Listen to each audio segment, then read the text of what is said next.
lot of books. Which doesn't surprise anybody because, I mean, look around, but it just keeps going.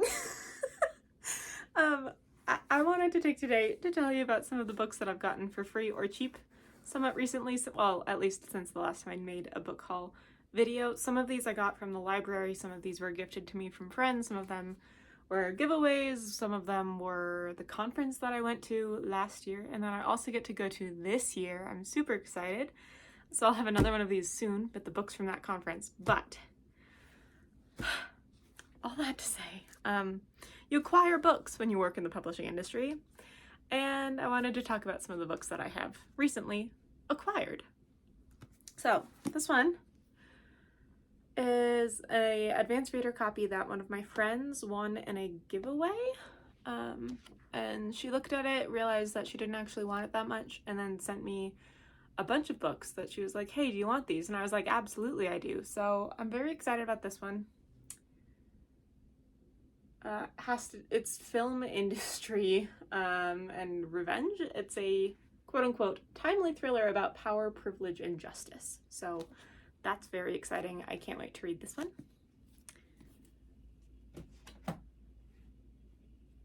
That stack is gonna get really big. Next up, A Line to Kill. When I broke my ankle, a couple friends gave me a Barnes & Noble gift card to help pass the time, because of course you would pass the time by reading books when you're me. And I didn't get to use it because I think they thought I would use it online, but I prefer shopping at Barnes & Noble in person, and so it took me like 2 years to be able to use it, but I went to the store and I decided to get this one, which is A Line to Kill by Anthony Horowitz. And this is a self-insert mystery where Anthony himself is a character and he goes to a murder mystery party on an island. So yeah, and he has to solve it. But as a writer, as a mystery writer and reader myself, this one just sounds really comedic and really fun. And I'm expecting that there's going to be a lot of writer humor in here. I'm very excited. From the sound of it, it's going to be very good.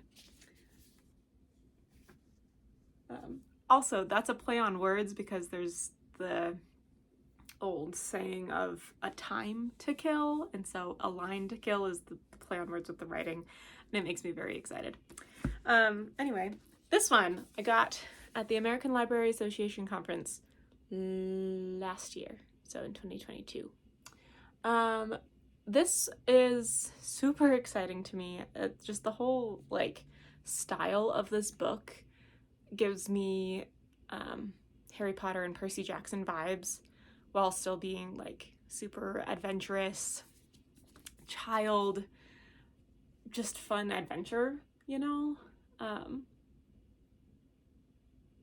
mean, the tagline on the back is just, I woke up one morning in Chicago and went to sleep that night on a magical island. So if you're interested in middle grade and YA, this one sounds like it could be a really fun, really, really, really fun book.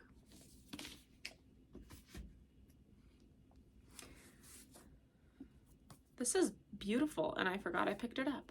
This is the Vermilion, the Vermilion Emporium.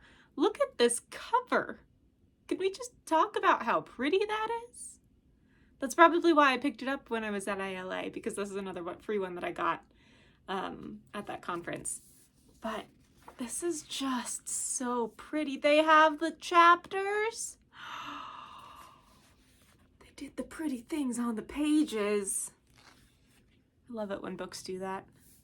It makes me very happy. The Radium Girls meets Howl's Moving Castle in a story of timeless love and deadly consequences. That's the tagline for this one, so I'm very excited. This one came out in November of 2022. The Complicits by Stacey Derosmo. Something like that. Sorry if I completely butchered your name. How long is the half-life of a crime? That's fun too. This was a crime fiction, also from ALA, also an advanced reader copy. So The fun thing about advanced reader copies is that the content of this book might not be the final version that is actually out there in the world now, but this physical copy exists for the purpose of getting people talking about it, being able to share the book with the world prior to the actual release date, which is just kind of a nifty thing that we do in publishing. And this one, I'm very excited about this one too. For as excited as I am about all of these books, you would think that I spend all of my hours reading, but alas, sometimes I must sleep. When We Were Bright and Beautiful. I believe this one I also picked up. Yeah, I also picked this one up at ALA. This one's from Harper Press. Another crime suspense one. An electrifying, twisty, and deeply emotional family drama set on Manhattan's glittering Upper East Side that explores the dark side of love, the limits of loyalty, and the high cost of truth. So, if that sounds up your alley, you should check this one out. This one I picked up at my used bookstore, or the used bookstore at my library. This one, The Maid by Nita Prose. You've seen it. Everyone's seen it. You can't have been in the mystery or writing side of any social media in the last year and not seen this book. Very mixed reviews. A lot of people love it. A lot of people hate it. I'm very curious to see what I eventually think of it when I get around to reading it. But it follows a housemaid or hotel maid, a maid who is the only witness to a crime or something similar, I think. So she's got a lot of really impressive endorsements on the back here, so that's cool.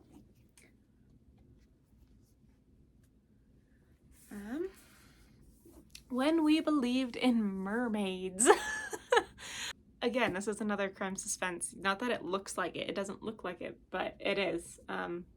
Because the tagline on the back, her sister has been dead for 15 years when she sees her on the TV news, just is a little bit complicated. This one I also got from the used bookstore. You can see I have a little sticker on there, so I'm excited though. When We Believed in Mermaids. The title itself, I mean, I'm a sucker for any book about mermaids or that even mentions mermaids, so I think I'm going to be a little bit sad when this one doesn't actually have anything to do with mermaids. However, that said, I still think that it's going to be an interesting book, so. Yep. The Secret Next Door. This is an interesting book just because of the cover. This cover looks like every other crime suspense book on the market right now. There's a lot of really ominous housings with really bright, bold yellow or red text, which is kind of an interesting theme. I'm a little bit worried that this one might fall into the, actually I can check. It's source books. That didn't actually tell me what I was looking for. What genre are you? Will you tell me? You won't tell me. There's discussion questions in the back. Anyway, it didn't tell me. I'm a little bit worried that it's going to fall into the domestic suspense category, which is not typically a subgenre of suspense that I fully enjoy reading. But for $3, how could I not walk out with this book when it so perfectly fits so many of the genre conventions right now, you know? And it's the perfect neighborhood filled with not so perfect people. That also is like exactly what I write about, just usually not to the extent of following the civilians for a really long time. So I think that's probably what intrigued me most about this book. Yeah. And lastly, this is a book that I forgot I even owned. It's a book that I've been entering Goodreads giveaways for the last like 3 months because I didn't realize I had it. The Last Thing He Told Me. This book has been a big one for a really long time. I mean, this is the Reese's book club. which also means that it's probably going to be a movie soon. But I forgot, I didn't even remember that I owned this book because I got it in that thrift book haul. Yep. So, but I've been interested in reading this one for a really long time. I just, now that I know that I have it, I'll probably move it up the list. This is the problem. I'm telling you, I've acquired so many books in such a short period of time that I forget what I'm doing. I forget what's going on. So anyway, those are my book hauls from 2022. Yeah, I know how dates work. 2022. And I am curious and interested and excited about what books I will have in 2023 to tell you guys about.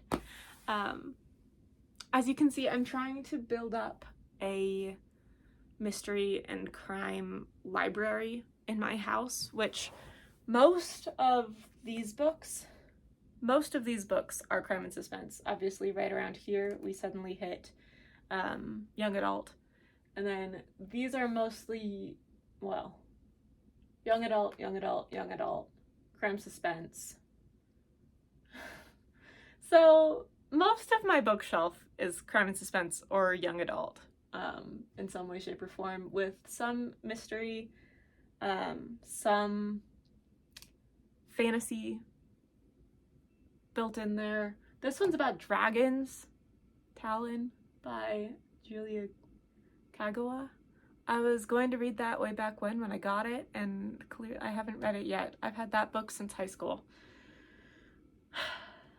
Can we normalize buying books and not reading them? I mean, obviously it's better to read the books that you have, but I just would love to normalize in society the reality that book collecting and book reading are two totally separate hobbies.